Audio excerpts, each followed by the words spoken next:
Hello students. कल हम लोगों ने अभी तक हम लोगों ने लिंकेज, रिकॉम्बिनेशन, ये सारी चीज़ें देख ली और हमने थोड़ा सा कल जेनेटिक मैपिंग का भी देखा था कि जेनेटिक मैपिंग क्या होती है, जिसमें हमने बताया था कि जेनेटिक मैपिंग लिंकेज मैपिंग और फिजिकल मैपिंग को ज्वाइन करके बनती है। ठीक है, आज हम देखते हैं कि 2 पॉइंट टेस्ट क्रॉस क्या होता है। हमारे सिलेबस में 2 पॉइंट टेस्ट क्रॉस और 3 पॉइंट टेस्ट क्रॉस भी दिया हुआ है। तो 2 पॉइंट टेस्ट क्रॉस का मतलब देखिए, समझ लीजिए सभी लोग, जिसमें नाम से आप लोगों को पता जैसे चल रहा होगा कि दो जगह क्रॉस ओवर हो रहा है, लेकिन ऐसा कुछ नहीं होता है इसमें। 2 पॉइंट टेस्ट क्रॉस का मतलब है टेस्ट क्रॉस हो रहा है जिसमें दो जीन्स इन्वॉल्व हैं। ठीक है, 2 पॉइंट इन्वॉल्व है जिसमें दो जीन्स का मतलब 2 पॉइंट इन्वॉल्व है। तो 2 पॉइंट वाला टेस्ट क्रॉस, ठीक है, मतलब जिसमें दो जीन इन्वॉल्व हो। पॉइंट का मतलब यहाँ जीन से है। ठीक है, यहाँ पे क्रॉसिंग ओवर से कोई मतलब नहीं है। टेस्ट क्रॉस लिखा हुआ है और 2 पॉइंट लिखा हुआ है। 2 पॉइंट टेस्ट क्रॉस का मतलब ये है कि दो जीन्स इन्वॉल्व हैं। अब दो जीन्स इन्वॉल्व हैं और जब भी हम इस तरह से अगर लिंकेज होता है, ठीक है, अगर दो जीन अलग अलग क्रोमोसोम पे प्रेजेंट होंगे तब तो कोई दिक्कत ही नहीं है। नॉर्मल मेंडल ने जितने भी एक्सपेरिमेंट किए थे उनके एक्सपेरिमेंट में दो जीन अलग अलग क्रोमोसोम पे प्रेजेंट थे, तो उनको जो रेशियो मिल रहे थे वो कुछ अलग टाइप के थे। लेकिन अगर दो जीन एक ही क्रोमोसोम पे प्रेजेंट होते हैं तो उनके साथ अलग अलग कंडीशंस होती हैं। या तो वो जीन एकदम पास पास हो सकते हैं, या तो थोड़ी डिस्टेंस पे हो सकते हैं, बहुत ही ज्यादा डिस्टेंस पे हो सकते हैं। ठीक, डिस्टेंस पे हो सकते हैं। तो अब 2 पॉइंट टेस्ट क्रॉस करते क्यों है? 2 पॉइंट टेस्ट क्रॉस से हम ये पता लगाते हैं कि दो जीन आपस में कितने लिंक्ड हैं। बहुत ज्यादा पास पास प्रेजेंट है कि थोड़े डिस्टेंस पे प्रेजेंट है कि बहुत ज्यादा डिस्टेंस पे प्रेजेंट है। हम लोग इसको किस फॉर्म में निकालते हैं? रिकॉम्बिनेशन फ्रीक्वेंसी के फॉर्म में निकालते हैं।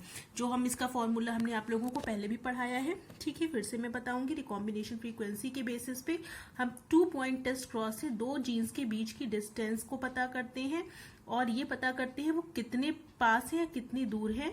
ठीक है, तो इस तरह से हम इनकी पोजीशन पता लगती है। अब दो जीन के बीच की जो पोजीशन है उसको हम सेंटीमॉर्गन्स में नापते हैं। ठीक है, सेंटीमॉर्गन्स में। ठीक है, या तो हम उसको मैप यूनिट का भी नाम दे सकते हैं, मैप यूनिट या सेंटीमॉर्गन। मैं यहाँ लिख दे रही हूँ मैप यूनिट।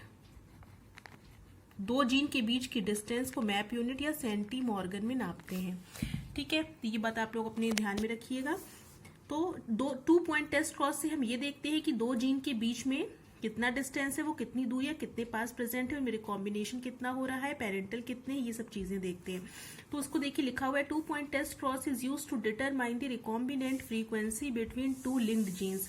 दो लिंक्ड जीन के बीच में कितना रिकॉम्बिनेशन हो रहा है, किस फ्रीक्वेंसी से रिकॉम्बिनेशन हो रहा है, ये हम पता लगाते हैं। फिर लिखा है देखिए, इन Mendelian dihybrid cross round yellow and wrinkled green, जो उन्होंने दो कैरेक्टर लिए थे उसमें रेशियो आ रहा था 1:1:1:1:1। ठीक है, टेस्ट क्रॉस का रेशियो। डाई हाइब्रिड, यहाँ क्रॉस लिखा हुआ है, यहाँ पे आप लोग टेस्ट क्रॉस लिख लीजिए, डाई हाइब्रिड टेस्ट क्रॉस। ठीक है, तो मेंडेलियन की डाई हाइब्रिड टेस्ट क्रॉस का रेशियो, जिसमें उन्होंने क्या लिया था, राउंड येलो और रिंकल्ड ग्रीन ट्रेट लिया था, उसका रेशियो टेस्ट क्रॉस का 1:1:1:1 आ रहा था।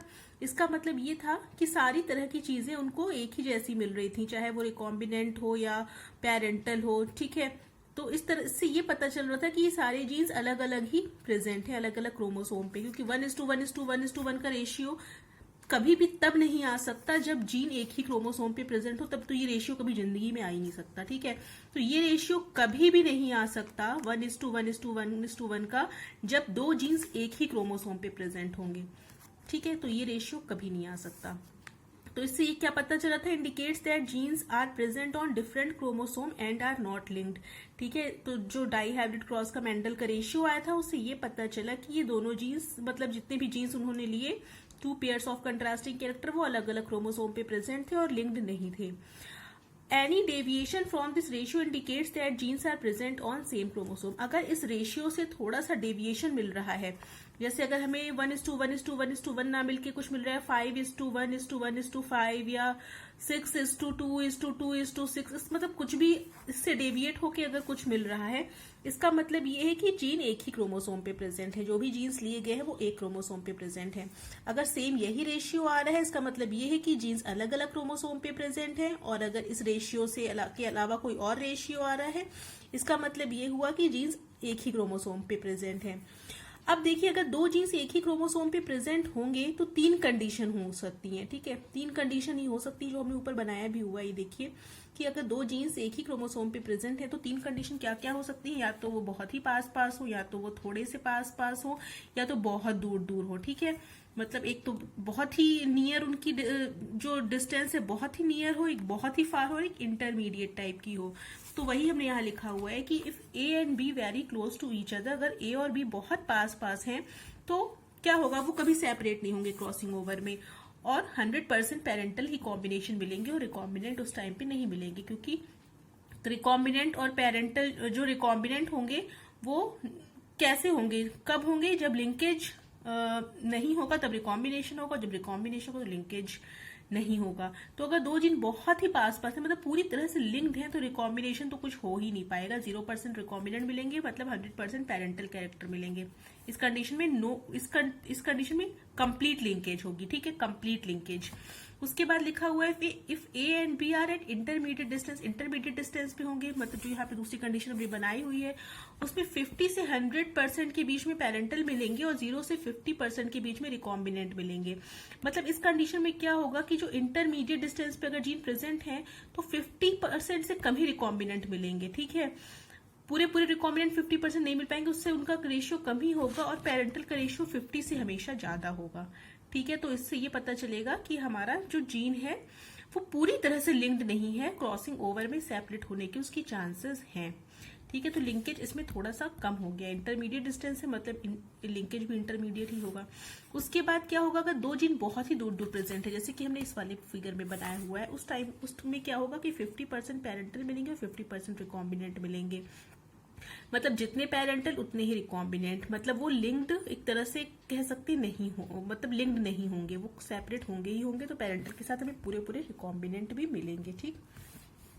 अब जैसे कि मेंडल ने जो दो कंट्रास्टिंग कैरेक्टर डाईहाइब्रिड क्रॉस में लिए थे, वो क्या थे, राउंड येलो और रिंकल्ड ग्रीन। हमने इसको यहाँ पे RY और रिंकल्ड ग्रीन को WG से शो किया हुआ है। अब राउंड येलो के लिए क्या इन दोनों में से कोई एक ही कंडीशन हो सकती है राउंड येलो, क्योंकि राउंड येलो डोमिनेंट है, तो डोमिनेंट इस फॉर्म में भी रहेगा, ठीक है।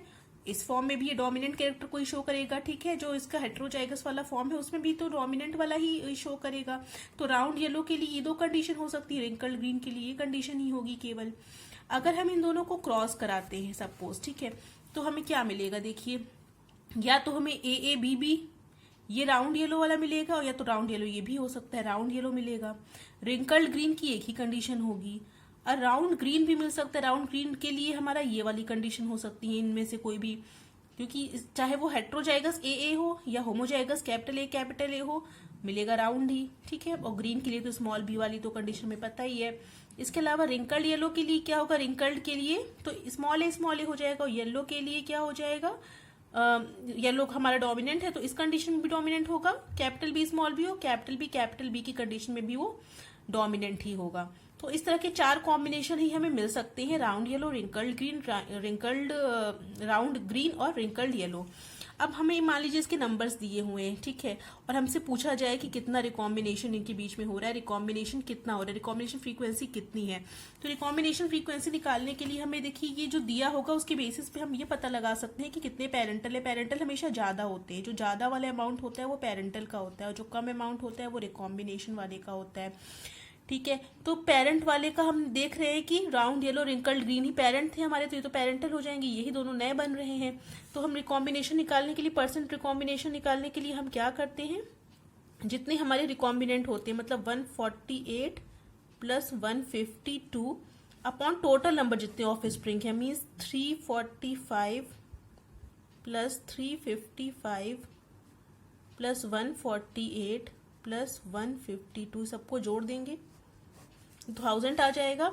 ऊपर वाले को जो ऐड कर देंगे, जितना आएगा उसको डिवाइड कर लेंगे, तो हमारा परसेंट रिकॉम्बिनेशन में निकल जाएगा, रिकॉम्बिनेशन फ्रीक्वेंसी निकल जाएगी, ठीक है। रिकॉम्बिनेशन फ्रीक्वेंसी जितनी होगी, मतलब रिकॉम्बिनेशन फ्रीक्वेंसी अगर बहुत ज्यादा होगी, मतलब रिकॉम्बिनेशन बहुत ज्यादा हो रहा होगा, परसेंट रिकॉम्बिनेशन परसेंट के फॉर्म में आ जाएगा, आपको पता चल जाएगा कि इनमें से क्या कंडीशन है।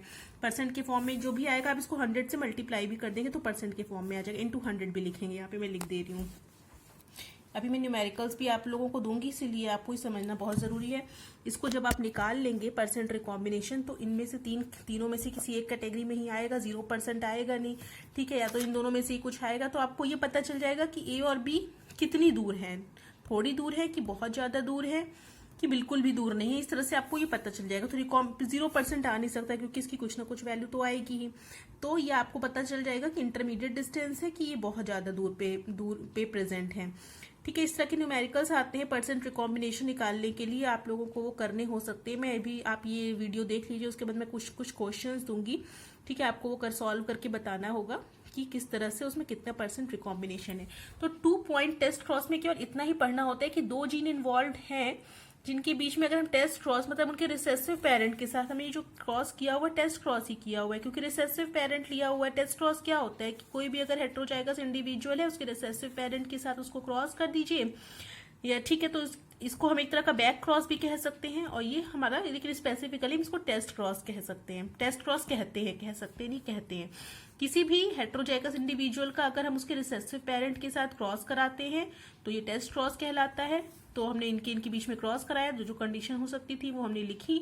उसके बाद हमने जब काउंट किया, जैसे किसी भी जनरेशन में इसकी फ्रीक्वेंसी काउंट की, कितने कितने इंडिविजुअल मिल रहे हैं, तो उतने इंडिविजुअल को हमने यहाँ नंबर्स में लिख लिया। उसके बाद हम परसेंट रिकॉम्बिनेशन निकालेंगे कि रिकॉम्बिनेशन कितना परसेंट है। जितना ज्यादा रिकॉम्बिनेशन होगा, लिंकेज उतना ही कम होता चला जाएगा, क्योंकि लिंकेज और रिकॉम्बिनेशन में इनवर्सली प्रोपोर्शनल का रिलेशनशिप होता है। इतना आई थिंक सबको समझ में आ गया होगा कि हम क्या कहना चाह रहे हैं। यहाँ पे भी हमने 2 पॉइंट टेस्ट क्रॉस की बात की है, फिर आगे हम 3 पॉइंट टेस्ट क्रॉस की बात करेंगे, तो चीजें और टफ होती चली जाएंगी। इसलिए पहले आप लोग आज इतना पढ़िए, और उसके बाद मैं कुछ न्यूमेरिकल्स दे रही हूँ सबको ही, उन न्यूमेरिकल्स को सब लोग करेंगे, ठीक है। तो आज के लिए इतना ही रखते हैं। Thank you.